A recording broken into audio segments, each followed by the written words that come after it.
What if achieving your dream life and healing all your pain was as simple as choosing to? We would all do it, wouldn't we? Well, maybe not. Maybe we make it harder than it needs to be. And this is what choice theory really digs into. Now, choice theory is in the family of cognitive behavioral therapy. It originates from reality therapy, which was William Glasser's work in 1965. And it's in the realm of homeworky therapy, right? Like, here's the thing, here's the worksheet, what are we going to do? Now, what makes choice theory really interesting is the focus on 5 essential human needs, the things all of us need, the idea of the 7 deadly versus caring habits, and the idea of the quality world. Now, quality world is essentially your dream life. It's your dream situation. It's your relationships to other people, to your work, to yourself, to your environment. And a lot of choice theory focuses on the quality world, but not as an unattainable thing we're reaching for, but as a guide to the choices we make now. This is very oversimplified, but as I learned about choice theory, I couldn't help but think like, okay, well, you make a vision board and then you ask yourself every day, is this decision bringing me closer to that, or is it taking me away from that? Is it helping this relationship and the relationships in this quality world, or is it creating obstacles, barriers, blockages, or lack? Now, the 5 needs we talk about in choice theory are very simple. They are the need for survival, shelter, water, fire, food, basic safety. The need for love and belonging, connection, friendship, relationships, love, joy, power. And I don't mean, professional power, financial power. This is more about a sense of self-efficacy, not quite self-esteem, but a sense that you are empowered. You are able to move about the world in a way you agree with and feel good about. Freedom, that's obvious. And my favorite one, fun. I love the inclusion of fun here because I think it's really easy in therapeutic and healing spaces to get bogged down in the meaning making and the storytelling. And while those are really important things, my personal belief and my personal experience is that you really can't heal without a spark of joy. There has to be love in there. There has to be fulfillment. There has to be creativity and play, because those are essential parts, not just to human nature, but to how humans grow and understand and make new connections within themselves and the world around them. Now, one of the biggest points of choice theory relates to my personal experience and why I'm so inspired by it. It's very simple, but choice theory says that we are in control of ourselves and not really in control of anything else. We might have some influence on the world around us, but we can only control ourselves. And as a primitive survivalist, there's a saying, control your controllables. They say this in all branches of the military. They have said it in different, philosophical things, Stoicism, Buddhism, survival. It's all there. It's this universal truth. You can only control yourself.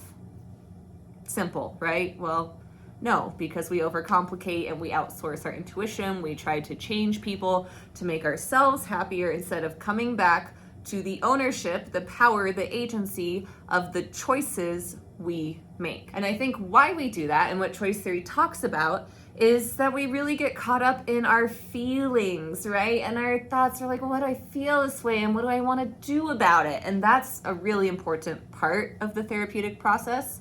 However, we can't really control our feelings. We can't control our physiology. So we have our feelings, we have our bodily experience, and then we have our thoughts and our actions. And this is where you see this is similar to CBT, because in choice theory, we are interrupting at the thought. We're saying, whoa, whoa, whoa, whoa, whoa. Are you depressed? Or are you doing depressing habits?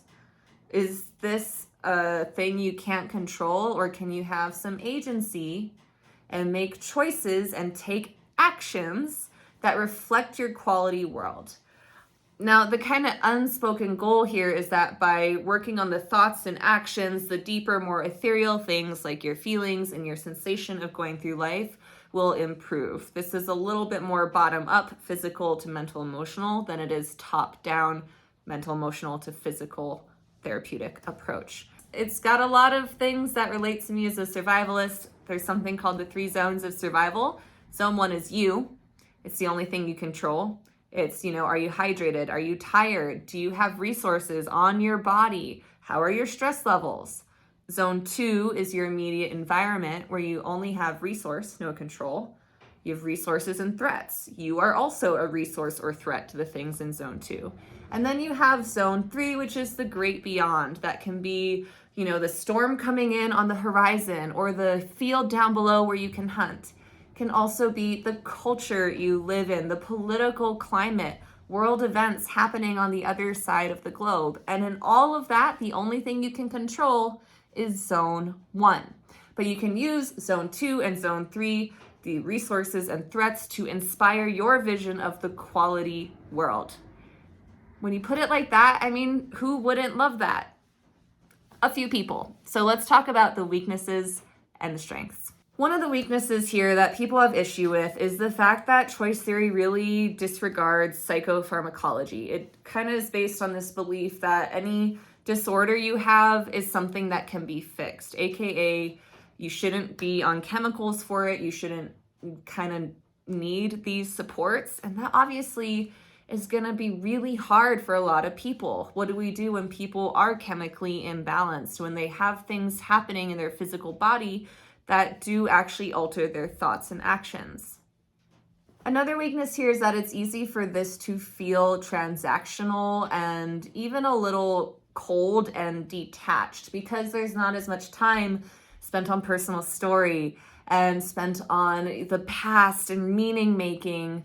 It might be hard for some clients to not have that depth while working at the surface level. But it's not actually surface level. Working on your thoughts and actions goes really deep. I think most importantly, a weakness here is that if this technique isn't used in balance with other things, it could feel very directive. And as a therapist, you're already in an authority position. People already want to please you. And if you offer this as a technique, it can make the client feel like they have to do this to get better.